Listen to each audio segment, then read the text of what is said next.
सोलापूर महानगरपालिकेच्या कृपाशीर्वादाने कर्णिक नगरात दुचाकीस्वार पडला 20 फूट खोल खड्ड्यात. होय, ही गोष्ट खरी आहे. मागील 3 दिवसांपासून सोलापूर शहर आणि परिसरात अवकाळी पावसाने थैमान घातले आहे. दरम्यान मागील पावसाळ्यात शहरामध्ये एका नाल्यात पडून एका व्यक्तीचा मृत्यू झाल्याची घटना ताजी असतानाच पुन्हा एक व्यक्ती तब्बल 20 फूट खोल खड्ड्यात पडल्याची घटना गुरुवारी रात्री 8च्या सुमारास घडली आहे. पण दैव बलवत्तर म्हणून त्या व्यक्तीचे प्राण वाचले आहेत. महालक्ष्मी चौक ते कर्णिक नगर या रस्त्यावर महानगरपालिकेच्या ड्रेनेजचे काम मागील अनेक दिवसांपासून जैसे थे परिस्थितीतच आहे. या अगोदरही असे छोटे मोठे अपघात झाल्याचे प्रत्यक्षदर्शींनी सांगितले आहे.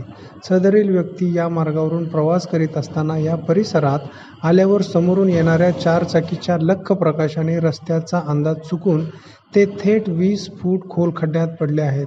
यावेळी त्यांनी झालेला प्रसंग आम्ही सोलापूरकर न्यूज चॅनलशी बोलताना सांगितला. मी वसंत गोत्तीकोंडा राहतो अशोक चौकात. मी महालक्ष्मी मंदिर ते आपलं कर्णिक नगर या रोडने येत होतो. तेवढ्यात ते माझ्या समोरनं एक 4 व्हीलरचा लख्ख प्रकाश आला. त्या प्रकाशानं मला काय डोळ्याला अंधूक दिसलं, ते काय मला कळालं नाही आणि मी या खड्ड्यात पडलो पूर्ण. आणि माझं बाईक आणि माझं मोबाईल आणि माझं पाकिट सुद्धा यात पडलं आणि मला पोहता येतं म्हणून मी वरपर्यंत आलो. अंदाजे ते बहुतेक पाणी एक 15 फूट पाणी असेल. आतमध्ये 15 फूट पाणी आहे. 15 फूट पाणी आहे आणि खड्डा कमीत कमी एक 25-30 फूट खड्डा असेल. ते गाडी आणि त्याचं मोबाईल त्याचं खाली पडले ते काय आम्हाला काढायला जमलं नाही. आणि डायरेक्ट काय केलं, पोलीस चौकीला नोंद केली या खड्ड्याचं.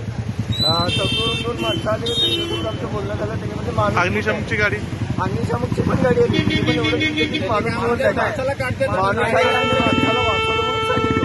मग माणूस काहीच काम नाही म्हणजे गाडी पण निघून गेली.